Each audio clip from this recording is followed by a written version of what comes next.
tirado da segunda carta de Paulo a Timóteo. Ele está falando a respeito da Escritura, da Bíblia. Então ele está dizendo da importância, da eficácia da palavra de Deus para a nossa vida. Toda a Escritura divinamente inspirada, primeiro, a palavra de Deus é divinamente inspirada. A autoria da Bíblia não é humana, é divina. Deus falou e foi escrita a Bíblia. Então a Bíblia é de cunho divino, divinamente inspirada. Deus soprou, Deus respirou, Deus, a sua palavra, então ela foi escrita. E essa palavra inspirada, dada ao homem, as Escrituras, é proveitosa para ensinar. A Bíblia contém inúmeros ensinos para um homem que é um eterno vir a ser. O homem está sempre aprendendo em vida, e nada melhor do que o manual do homem para ensiná-lo, a palavra de Deus, para redarguir e corrigir, para exortar, para doutrinar o homem e corrigir, tirar o homem dos maus caminhos, das ações erradas e colocá-los nas corretas, e para instruir em justiça, para fazer o homem e permanecer justo, fazer o homem justo e fazer com que ele permaneça justo, andar em justiça. Aquele que segue a Bíblia, anda por ela, é um homem que andará em justiça. Por isso ele diz, a palavra de Deus é apta para instruir em justiça. E para que tudo isso? Para que o homem de Deus seja perfeito e perfeitamente instruído para toda boa obra, para que o homem, o cristão, seja aprovado, seja perfeitamente instruído para toda boa obra, para que o homem, em todas as situações da vida, seja aprovado, seguindo os conselhos da Bíblia.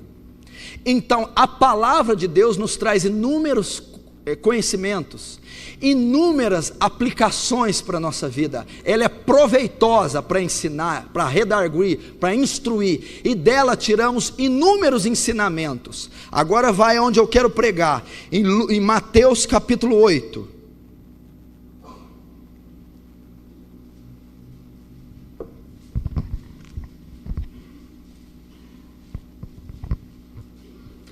Mateus capítulo 8.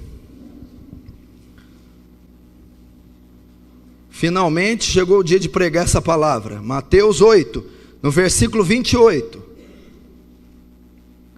E tendo chegado à outra margem, a província dos Gadarenos, saiu-lhes ao encontro os 2 endemoniados, vindo dos sepulcros, tão ferozes eram, que ninguém podia passar por aquele caminho. Agora o versículo que eu vou ensinar, 29.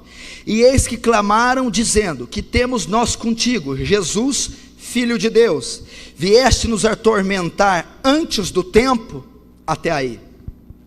É sobre essa passagem que eu vou ensinar. Agora feche os seus olhos.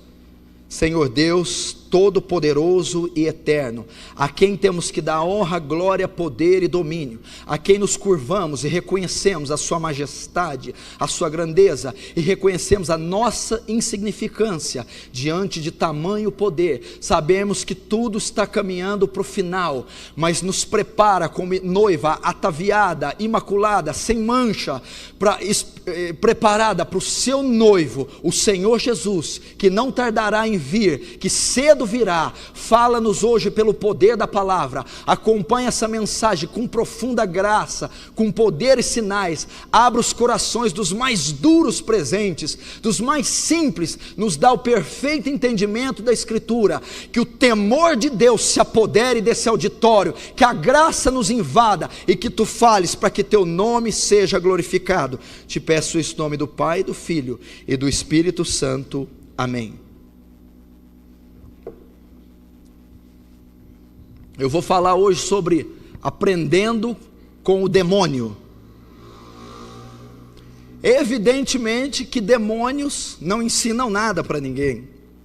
Demônios têm uma natureza caída, corrupta. não há qualquer vestígio de bondade em demônios, ou justiça em demônios.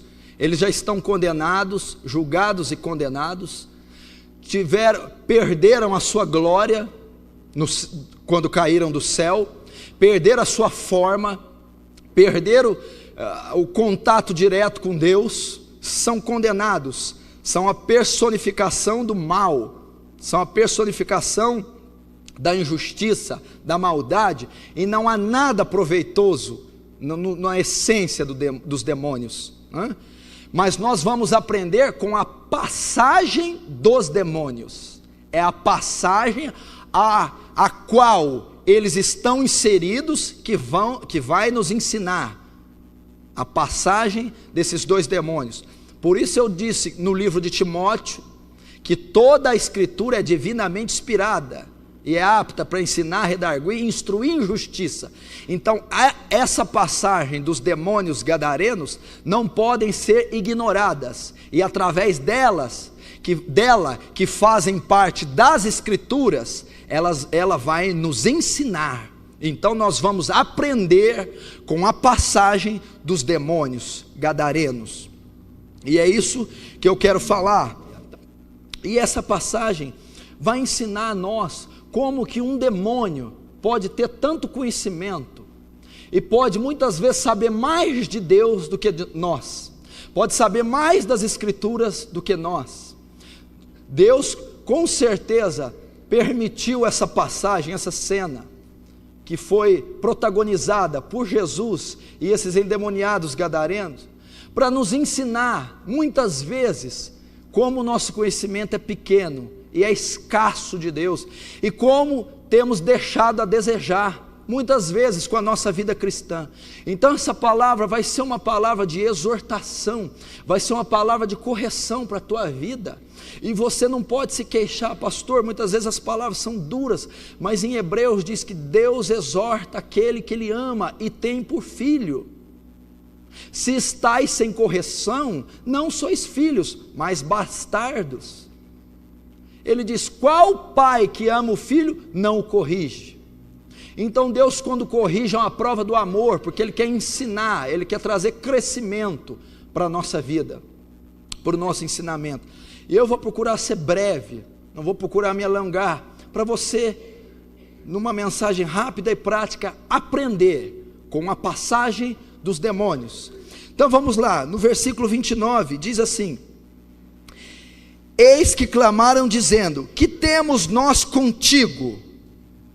Primeira parte, Jesus desce até aquela ilha, até Gadara, onde os demônios se manifestam. Ao ver Jesus, os demônios reconhecem Ele e se dobram, e começam então a argumentar, e começam a falar, instar com Jesus. E nas ações e palavras dos demônios, nós vamos ver quanta coisa eles vão nos ensinar. Então quando Jesus chega à margem do rio e desce, e vem caminhando, eles vêm ao seu encontro, se dobram, e reconhecem a divindade, a natureza de Cristo, e eles se prostram e dizem a primeira palavra. Então aqui vai narrar o encontro de Jesus e dois endemoniados, né? Dois endemoniados, ou posso chamar de um endemoniado, quando algumas passagens dizem, mas eu vou dizer do demônio, para ficar mais claro para você. Vai narrar o encontro de Jesus com esse endemoniado, e que no final todos conhecem, Jesus expulsa o demônio dele, mas até Jesus expulsar, esse demônio traz um rico ensinamento para a igreja, onde já se viu que tempos estamos chegando, de demônio está tendo que ensinar a igreja, porque tem muito pastor que não está ensinando, muito pregador que não ensina a igreja, muito cristão que não busca ser ensinado. Então nós vamos ter que aprender e até ser humilhados com essa palavra. Então, primeiro, quando eles se encontram, o demônio se curva e o demônio diz: eis que clamaram dizendo, que temos nós contigo. Olha o conhecimento do demônio. Quando ele olha para Jesus, ele diz: o que nós temos contigo? Como? Jesus, Você é santo, você é justo, nós somos caídos, pecadores. Não há parte no justo com o injusto. Olha o ensinamento do demônio. Não há possibilidade de luz andar com trevas, Jesus. Não há possibilidade de injustiça andar com justiça, Jesus. Que temos nós contigo? Não temos parte nenhuma com você, nem você conosco. Ele está ensinando o ensinamento de Paulo aos Coríntios, 2 Coríntios, no capítulo 6, 14. Não vos prendais a um julgo desigual com os infiéis, porque está escrito: que sociedade há a justiça com a injustiça? Que comunhão há entre a luz e as trevas? Ou que concórdia há entre Cristo e Belial? Não há nenhuma. Olha o ensinamento que ele está dando, e muito cristão não sabe diferenciar isso. Como está em Ezequiel 22, 26, e os seus sacerdotes violaram minha lei, não sabe diferenciar o santo do profano, o precioso do vil, e o demônio sabia diferenciar. Não há parte no Senhor com nós. Não há possibilidade de luz andar com trevas. E quanto cristão não sabe diferenciar o santo do profano? Quanto cristão anda em julgo desigual com os infiéis? O que é andar com julgo desigual, pastor? É querer na segunda servir a Cristo e na terça o diabo. É no domingo vir a um culto e na segunda entrar num boteco. É assistir um culto e depois beber uma cachaça.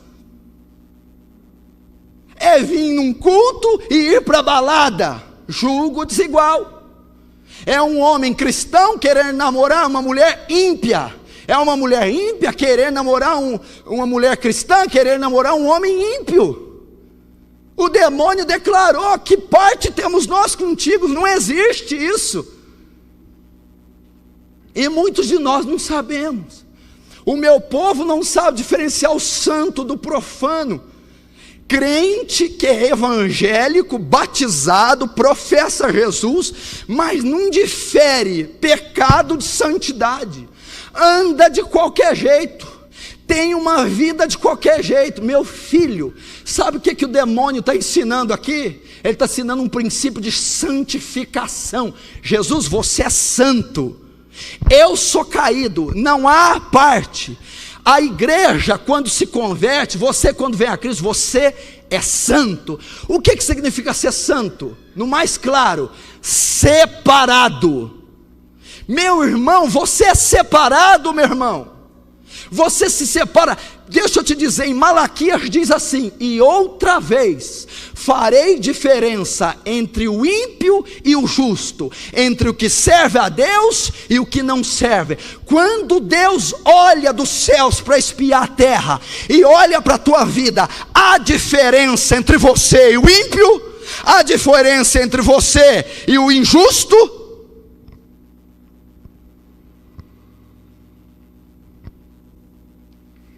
Será possível que nós vamos ser uma raça eleita? Porque Israel foi castigada durante todo o Velho Testamento, porque se apartava da lei de Deus para andar com os povos pagãos, e se contaminavam nas suas leis, nos seus deuses. E Deus diz: eu preparei Israel para ser um povo peculiar meu, um povo separado. Se você não vive uma vida separada, você não é cristão. Eu preguei aqui quinta-feira: examine-se pois ao homem, examina a tua vida. A sua vida é diferente daqueles que você estuda, trabalha, da sociedade. Se ela não for, se não houver separação, meu irmão, você não é um cristão verdadeiro. Aquele que quiser me seguir deve negar a si mesmo, tomar sua cruz e me seguir. Deixa eu te dizer, eu acho que você não entendeu a essência do Evangelho.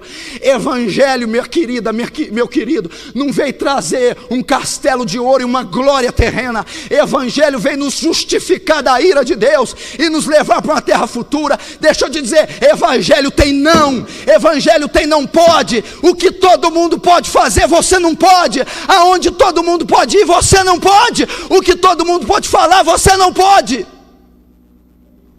sua vestimenta é santa. Pastor, Deus olha o interior e não o exterior. Meu irmão, mas o exterior nada mais professa o que há no interior. Nós não podemos nos vestir como a sociedade, a moda. Nosso templo, nosso corpo é templo do Espírito Santo, não é vitrine de sensualidade, de pecado. Separado, não usamos nosso dinheiro como o mundo usa.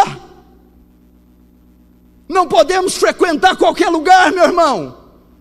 Senão, que diferença há em nós, que viemos numa igreja domingo, louvamos e oramos em línguas estranhas, e no decorrer da semana somos igualzinhos aos colegas de trabalho, aos estudantes, à nossa família, comemoramos tudo, rimos com coisas tolas, caímos sempre em rodas de escarnecedores. Santo, santidade. Jesus chamou você para quê? Por que as igrejas desse século pregam isso?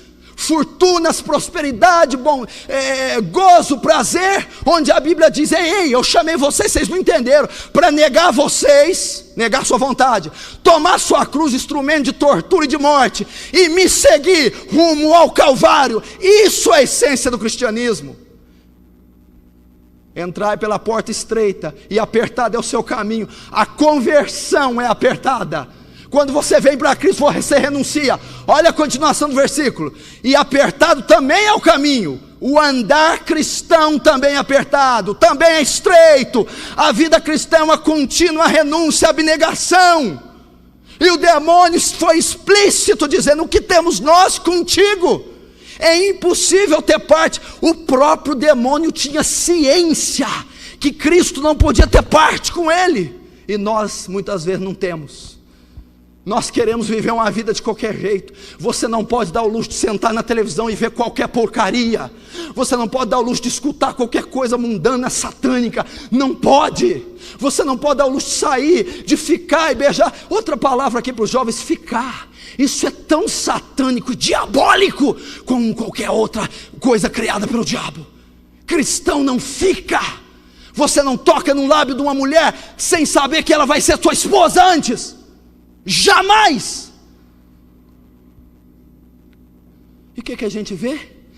Os crentes de hoje têm que experimentar as mulheres. Eu vou experimentar até ver qual que é a minha. Estão adulterando, prostituindo, fornicando, porque não são separados. Quando a gente diz de santidade, você só pensa em vencer a imoralidade. Ser santo é só não ser imoral, você está muito enganado. Ser santo é não fazer falcatrua com o dinheiro. Meu Deus, o que gente adultera olerite para financiamento de casa, de carro. O que gente mexe com o imposto de renda e adultera e corrompe. Que pessoa santa não faz isso. Mente no telefone. Quem te disse que você tem esse direito de estar na tua empresa, onde você trabalha, e usar o telefone para mentir para patrão, sei lá, qualquer coisa? É um absurdo isso. É um absurdo esse tipo de coisa. Ou somos crentes ou somos diabólicos. Não mentimos. Não tem jeitinho brasileiro com Deus. Não tem empurrar com a barriga com Deus. Ser santo é ser íntegro, é ser reto, é ser honesto nos nossos papéis, ações, palavras, na educação dos filhos, é ser transparente. Quanto crente quer ganhar dinheiro às custas de fraude, de mentira, de engano. Não, meu irmão. Separados. Temos que ser separados.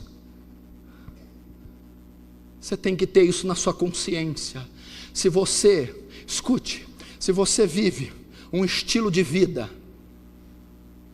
semelhante a dos seus amigos ímpios, a sua salvação está comprometida, o seu cristianismo está comprometido. Desculpa te dizer, eu não posso ficar te enganando. Eu estava lendo um livro do Leonard Ravenhill, e no livro ele diz assim, que um certo pastor tinha 1000 membros na sua igreja, mais de 1000, igreja lotada, rica, abastada.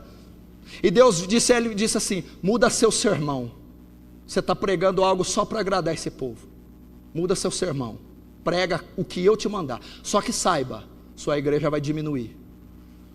ele começou a pregar a verdade, porque ele estava pregando só o que o povo queria ouvir. Então tinha mais de 1000 membros. Quando ele começou a pregar a Bíblia, foi para 200 membros a igreja dele.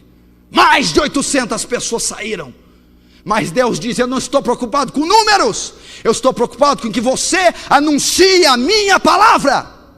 Você acha que eu não relutei para pregar essa mensagem hoje? Você acha que eu, como homem, não fico apertado? Senhor, eu vou exortar a igreja de novo. Prega o que eu te mandar, fala o que eu mandar você falar. Então eu tenho que obedecer. E Deus está mandando dizer: meu Deus do céu, quando é que vocês vão pôr na cabeça que cristianismo é mudança total, completa? A Bíblia fala de transformação, é mutação.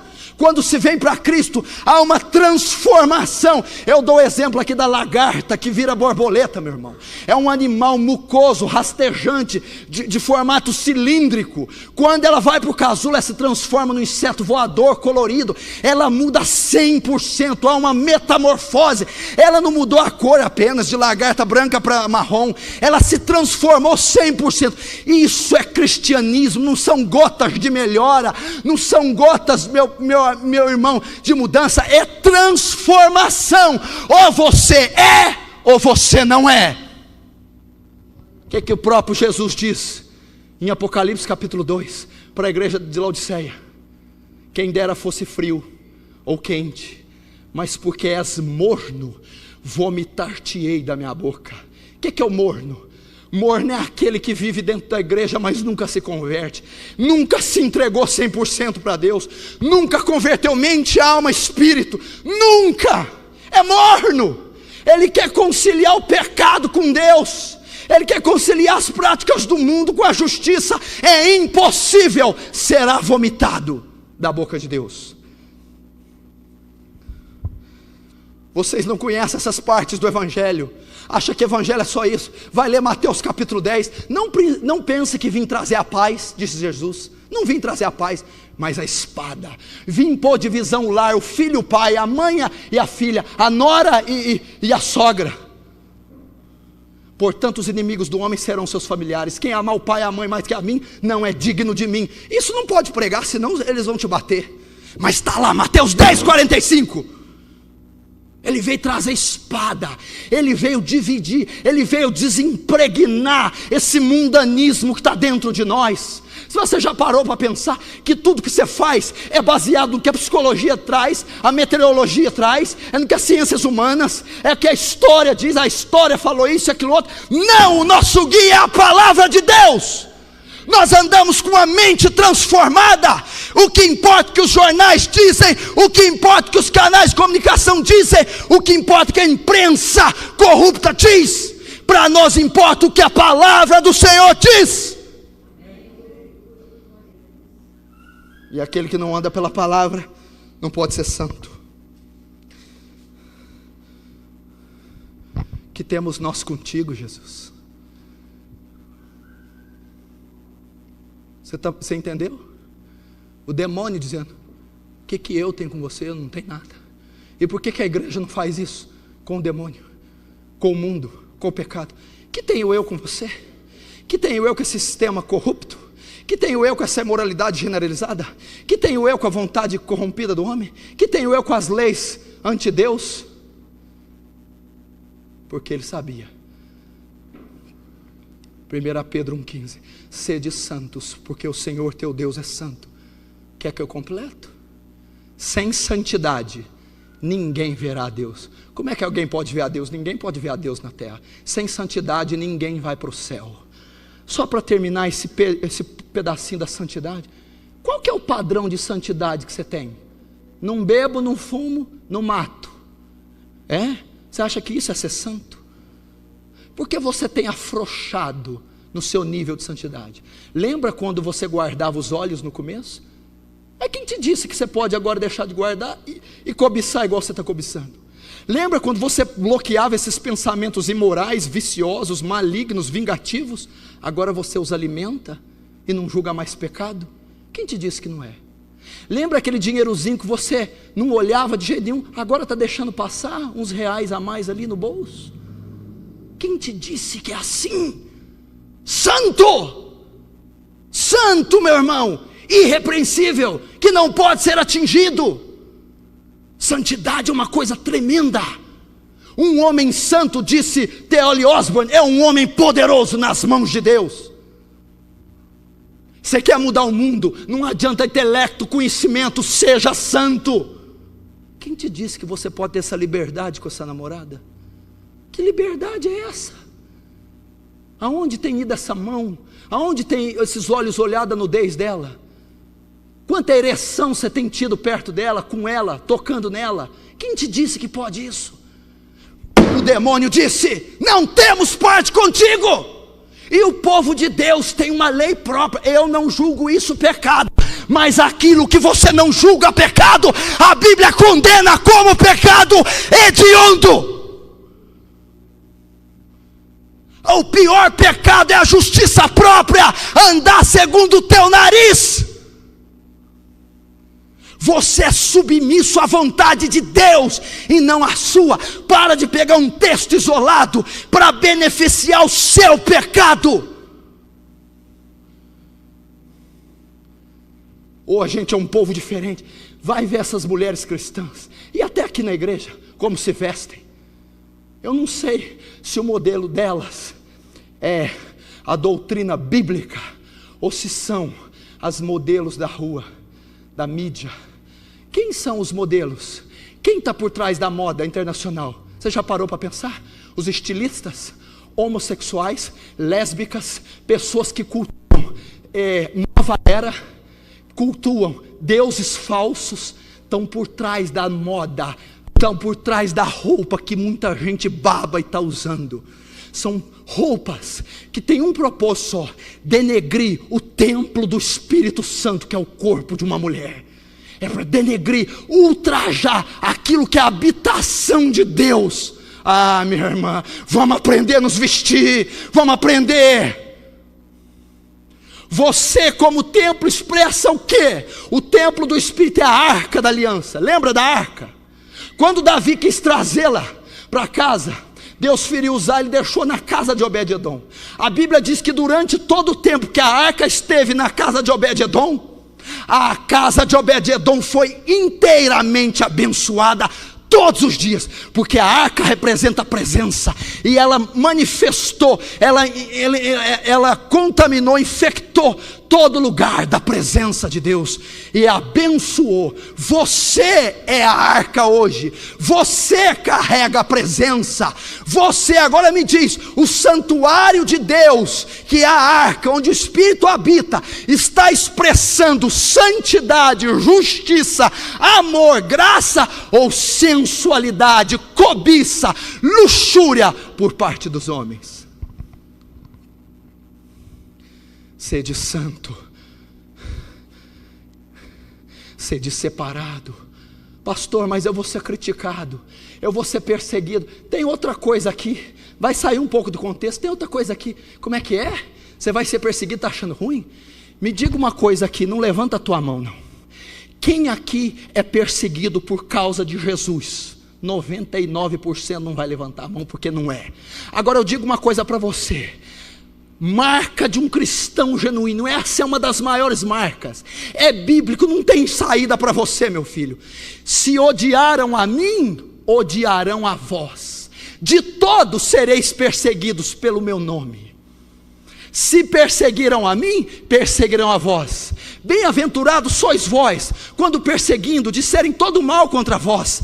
Exultai e alegrai, porque grande é o vosso galardão no céu, pois assim perseguiram os profetas que eram antes de vós. Marca de um cristão genuíno é ser perseguido.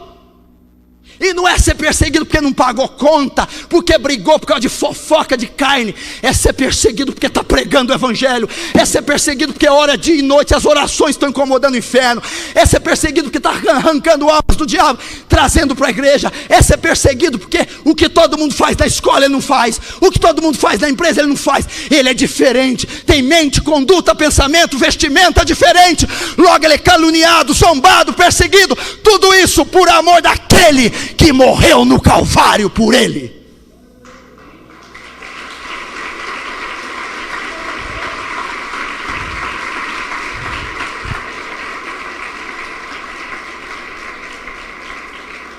Agora, se você não tem isso, desculpa, o cristianismo seu não está.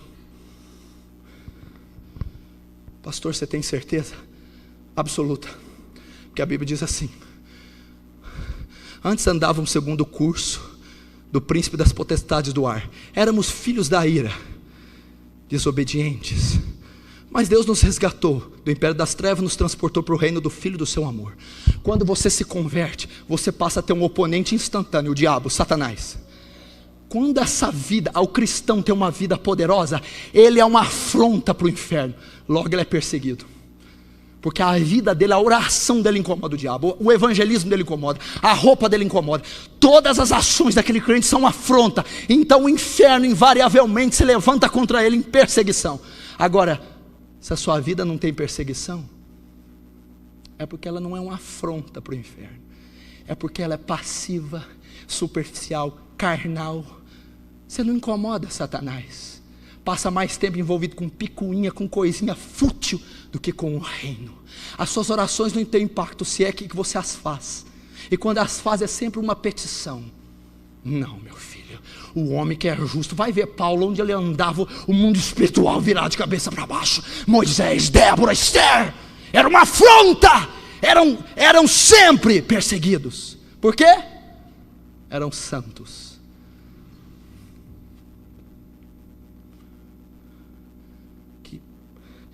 Que temos nós contigo, Jesus? Que temos nós contigo? Primeira coisa que ele ensinou. Segunda,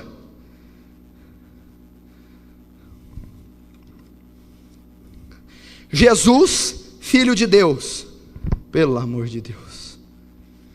Primeiro, não temos parte com o Senhor, que temos nós contigo. Depois ele dá o nome, Jesus, que era conhecido, porém o adjetivo não, o Filho de Deus.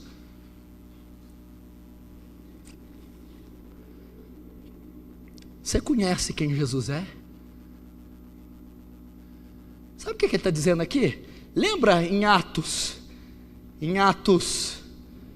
19, 15, quando os filhos do sacerdote Cefas foram expulsar os demônios do endemoniado? Demônio, nós te conjuramos no nome de Jesus que Paulo prega.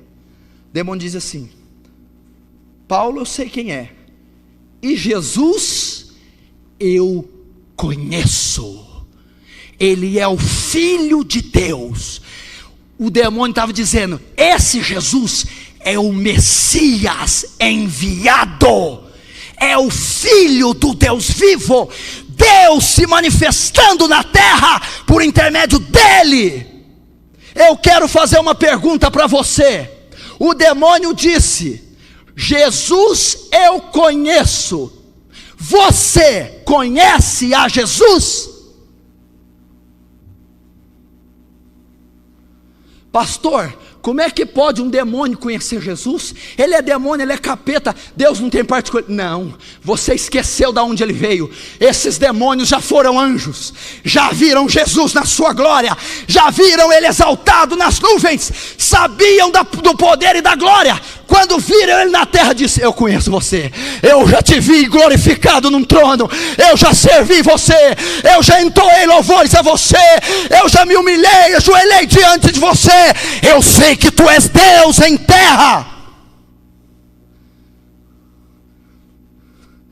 Ele já viu, nós não vimos. Nós não vimos. Ele subiu ao terceiro céu. Mas o demônio foi no céu, eu não fui. Você foi? Foi. Quando o véu foi rasgado, você não subiu ao céu, o céu desceu a você, a glória foi exposta. Então aquele demônio conhecia Jesus, porque estava continuamente no Santo dos Santos, no céu. Nós temos acesso ao Santo dos Santos, porém nós não entramos, nós não temos intimidade, nós não conhecemos. É isso que a Escritura está ensinando. Olha a declaração para os endemoniados. Você está entendendo? Eu não estou brincando, nem estou mentindo. Paulo, sei quem é. Jesus, eu conheço. Você conhece Jesus? O que você sabe de Jesus? Dá 5 atributos dele aí para mim agora. Não dá, né? Vai parar no segundo. Dá alguma data concernente a ele. Me fala qual a última vez que ele falou o seu coração. De verdade, porque o que é de irmão que fala, Deus tem falado comigo, tem falado coisa nenhuma. Olha para a tua vida, que Deus tem falado. É engraçado, paga preço, ora, jejum, é santo, Deus não fala. Agora vive uma fraqueza, num pecado, Deus tem falado. Ah, meu irmão, tem dó. Não, vamos converter. Que dia que ele ardeu no teu peito. Que dia que você se lembra da madrugada, ele te acordar e você perder totalmente o sono. E ele diz, dobra o joelho, que eu vou falar com você.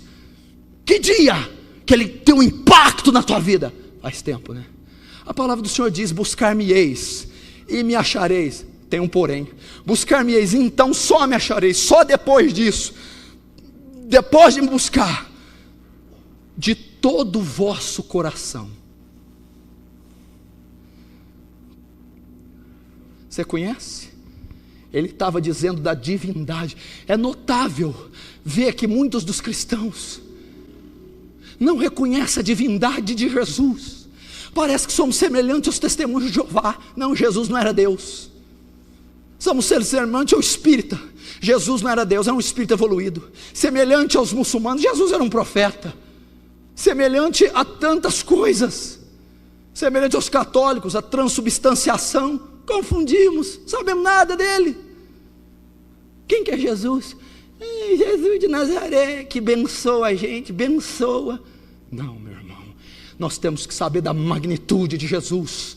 No princípio era o verbo estava com Deus, e o verbo era Deus. O demônio estava querendo dizer, eu conheço, Jesus é Deus, Ele é Deus, Ele é Deus. Ele não é um profeta, Ele não é um espírito evoluído, não é uma divindade a mais na mitologia grega. Ele é a única divindade, e Ele desceu na terra.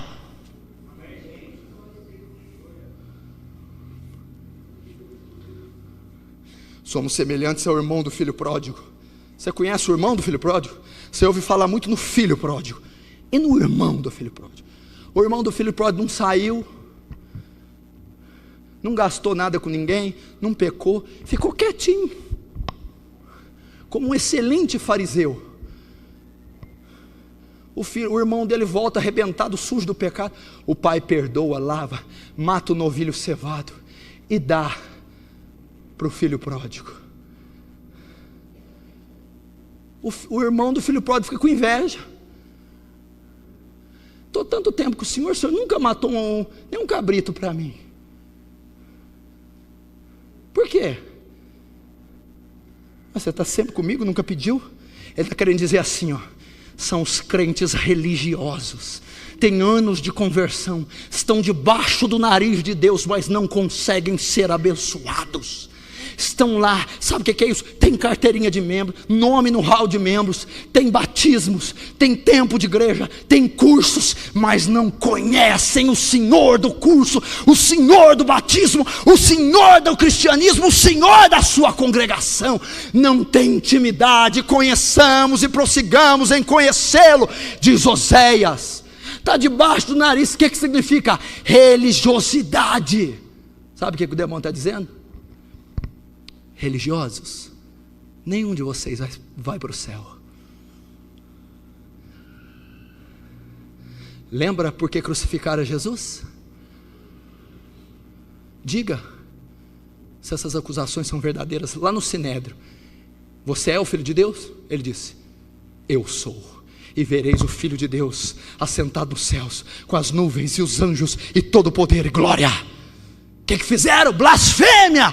Mataram ele. religiosos não conhecem a divindade de Cristo, religiosos não aceitam o atributo divino, religiosos não têm intimidade com Jesus Cristo, ou conhecem superficialmente, ou conhecem doutrinadamente, ou conhecem de forma denominacional, mas não conhecem a pessoa. Eu estou dizendo da pessoa, eu estou dizendo tete a tete, da comunhão. Com o meu servo Moisés não é assim, com Israel falo por figuras, com Moisés trato face a face. É assim que Deus quer. Não sejamos como irmão.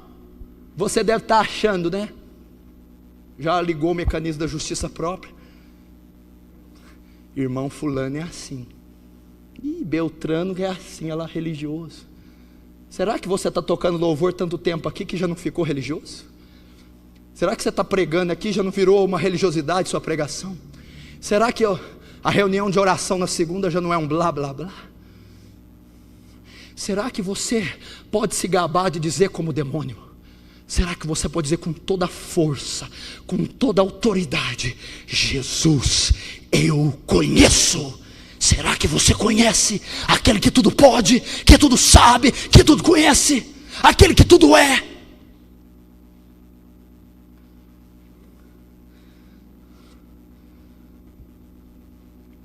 Jesus, Filho de Deus. Se eu for ensinar para você o que essa declaração traz da outra pregação, quando o demônio diz Jesus, Filho de Deus, Jesus, o Messias, o Salvador, o Redentor, a salvação do homem, a redenção do homem, é vinda sobre a terra. O único mediador entre Deus e os homens, o único capaz de manifestar Deus aos homens, o único elo entre Deus e os homens, Jesus.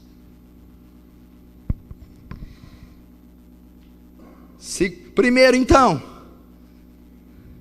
que temos nós contigo, o demônio ensinou, Deus é separado do mundo, a igreja tem que ser. Segundo, o Filho de Deus. Terceiro, diz assim,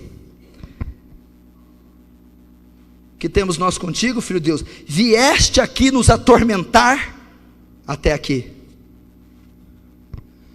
Viestes aqui nos atormentar. Olha o demônio.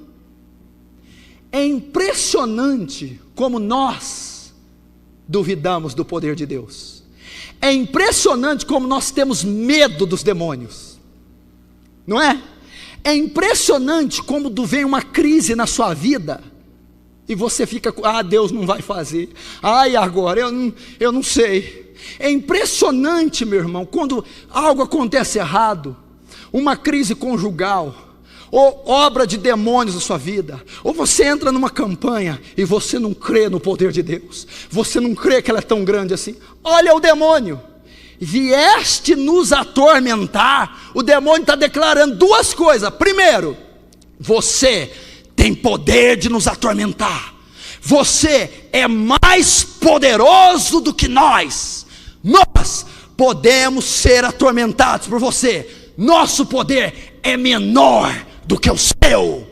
Olha o que o demônio declarou: vieste nos atormentar. Podemos ser atormentados, somos mais fracos, somos limitados, somos submissos. Ele não, ele é todo poderoso, ele não se submete a ninguém, ele não se sujeita a nada. Engraçado que esse Deus habita em você, habita na tua vida. Por que você tem tanto medo? Por que você tem tanta dúvida? Por que você treme diante da dificuldade? Se o próprio demônio está dizendo: igreja, aquele que habita em vocês, aquele que está em vocês, tem todo o poder.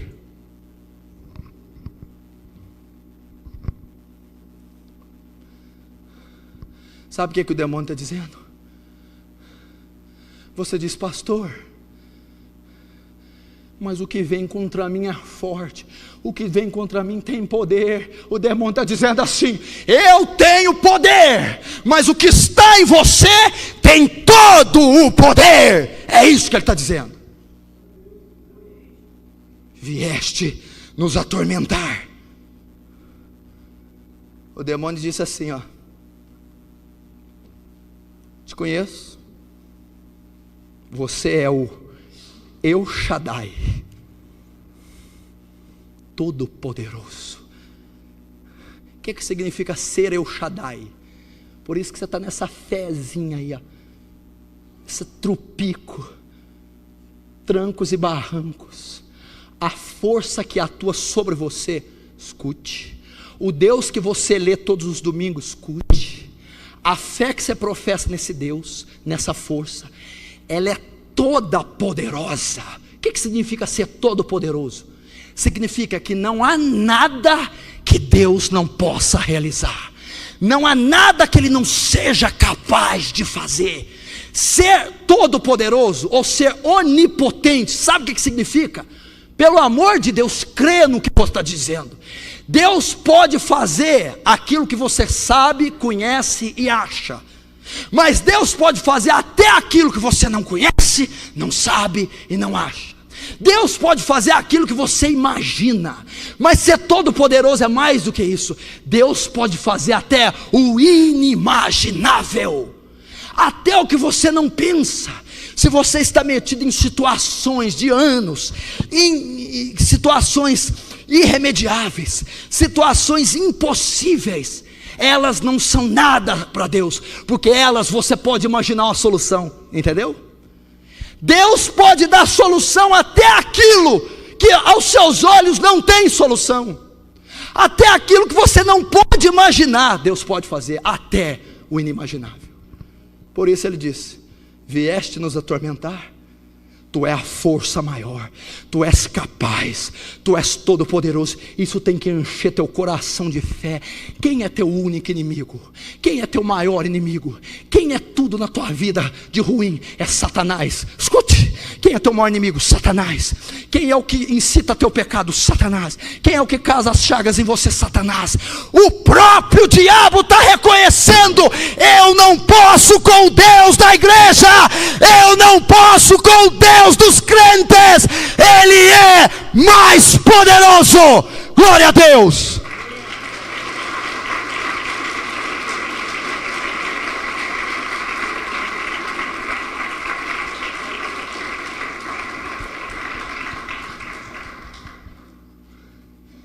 É isso que Ele está dizendo.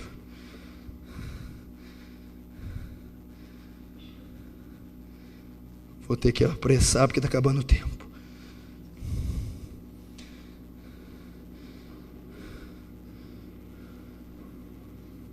Seu próprio inimigo foi obrigado, ao estar diante dele, a reconhecer isso. E é interessante notar que nós não cremos como demônio. Nós duvidamos do poder, achamos que o poder do diabo é igual ao de Deus. Não é. O diabo é muito menor. Achamos que a nossa oração não vai ser respondida. Achamos que não vamos. O demônio não. Você veio me atormentar porque eu sou fraco, você é forte. Você é santo, eu sou caído. E você é o Filho de Deus, o Messias. Último. Vieste nos atormentar antes do tempo. Pelo amor de Deus. Demônio dando aula de escatologia antes do tempo. Sabe o que o demônio está dizendo? Eu creio em arrebatamento, juízo final e trono branco. Olha lá o demônio. Antes do tempo.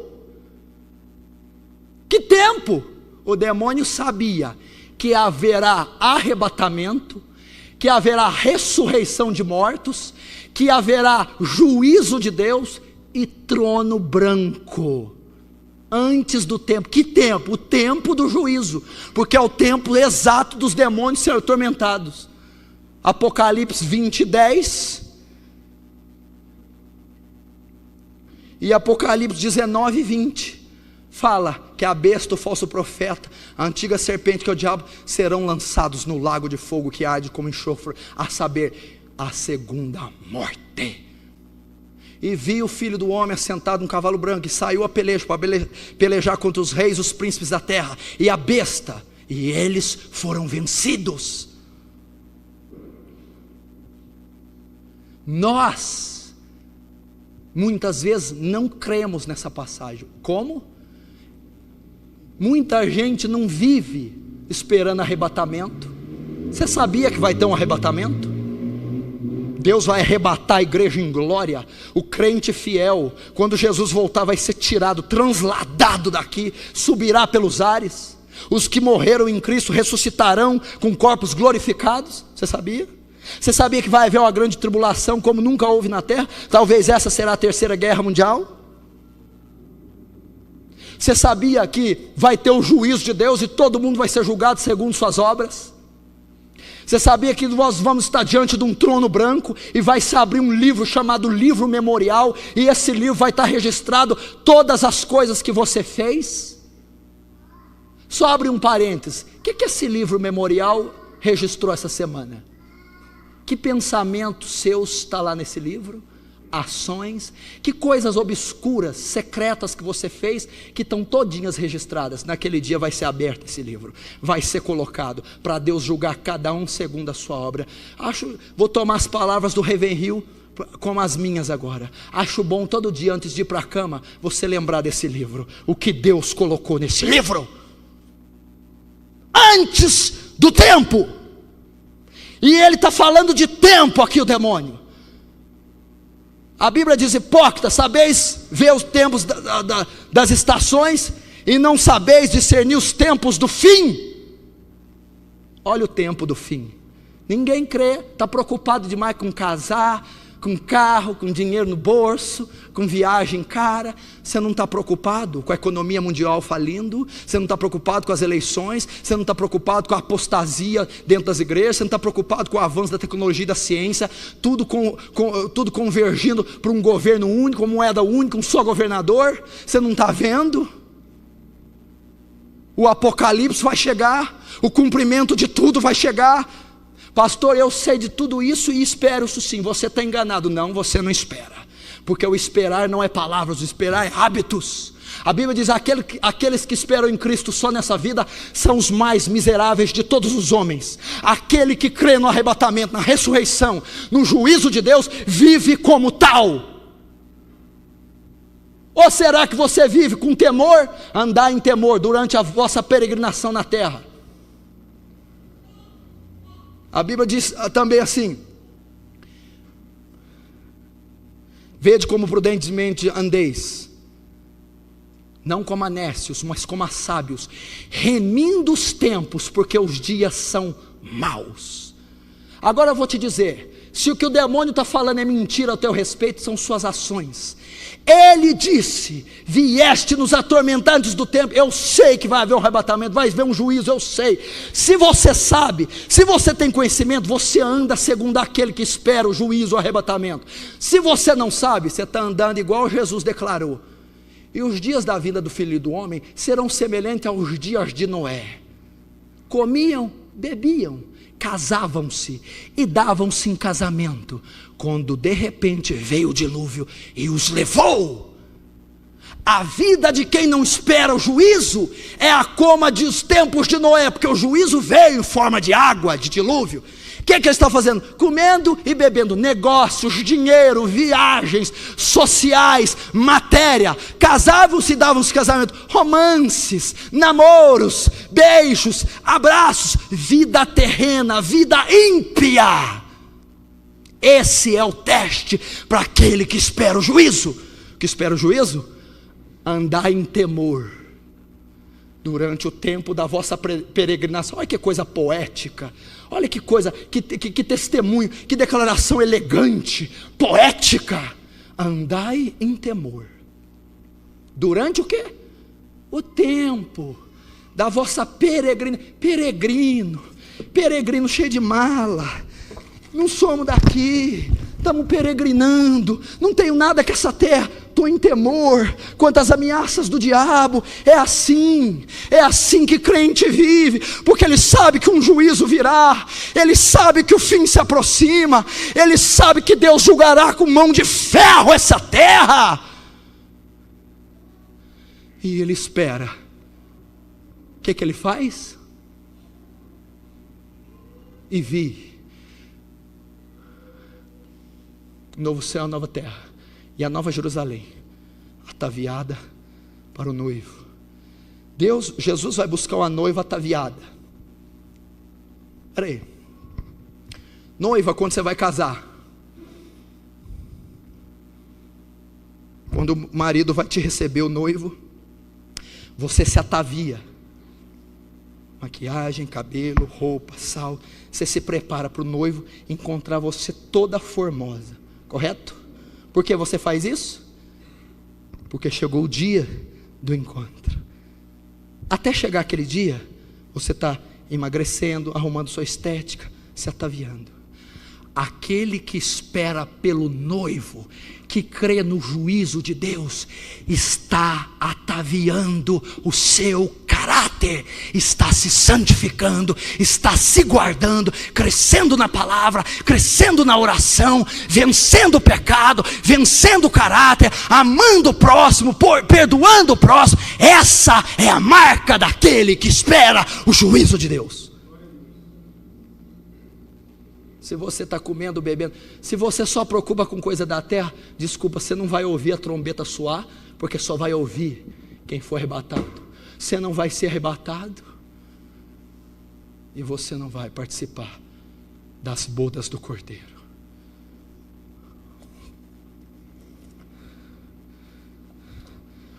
Último,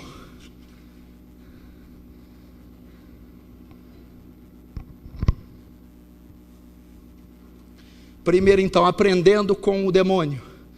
Primeiro, que temos nós contigo, separação entre o mundo e o crente. Segundo, é o Filho de Deus, o Messias de Israel, o Deus encarnado. Terceiro, vieste nos atormentar, tem mais poder que nós. Quarto, antes do tempo, juízo de Deus. Quinto, possui mais conhecimento bíblico que a maioria dos crentes. Aula de Bíblia o demônio deu, bem rapidinho para você entender. Primeiro, conhecia 2 atributos de Deus. Vieste atormentando o tempo, tu és onipotente. Que parte temos contigo? É santo. Santo e onipotente. Conhece atributos de Deus. Estudou na aula de teologia os atributos de Deus. Conhece. Segundo, era ótimo em escatologia. Antes do tempo, ele está falando com Jesus, você não pode trazer juízo agora, as coisas não se cumpriram, primeiro o Cristo tem que padecer. Olha só, expert em escatologia, a ciência que estuda o fim dos tempos. O demônio então disse, você não pode fazer isso agora, você não morreu, é só quando você for glorificado. Conhecia de Bíblia, escatologia. Terceiro, tu és o Filho de Deus, conhecia todos os livros dos profetas. Quando profetizavam o filho de Davi, da raiz de Davi, vai vir o Filho de Deus, o Redentor. Expert nos profetas, conhecia a palavra melhor que muitos nós.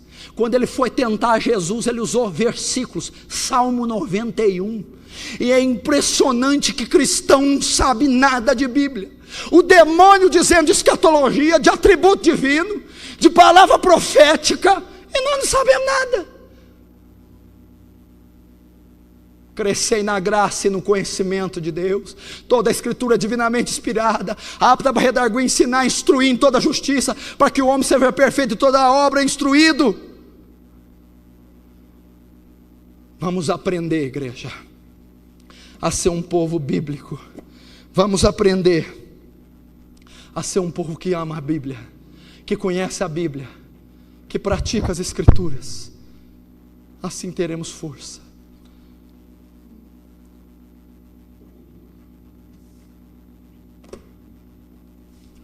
Então o demônio pede, não me mande para o inferno, me mande para aqueles porcos.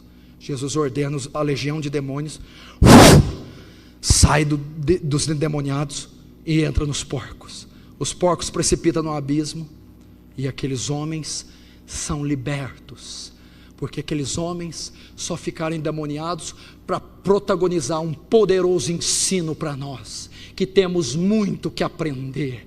Muito que aprender. Salomão diz: busca sabedoria, busca conhecimento. Deus está dizendo para nós: convertei-vos a mim de todo o vosso coração. É isso que Deus quer da igreja, um compromisso. O cristianismo chama compromisso. Quando você casa com sua esposa, o que você faz, irmão? Aliança. Aliança, irmão. O que é uma aliança? Estão fundindo um só pensamento, uma só carne, um só sentimento. É uma aliança inquebrável de você com a sua esposa. Deus quer isso com ele, aliança. Deus não quer que venha no domingo aqui ser curado de uma dorzinha, arrumar um namorado, desencargo de consciência. Fui na igreja domingo, a semana inteira pode fazer besteira. Deus quer pacto. Deus quer circuncidar teu coração. Deus quer ver uma aliança em você inquebrantável. Deus quer encontrar você ataviado, igreja.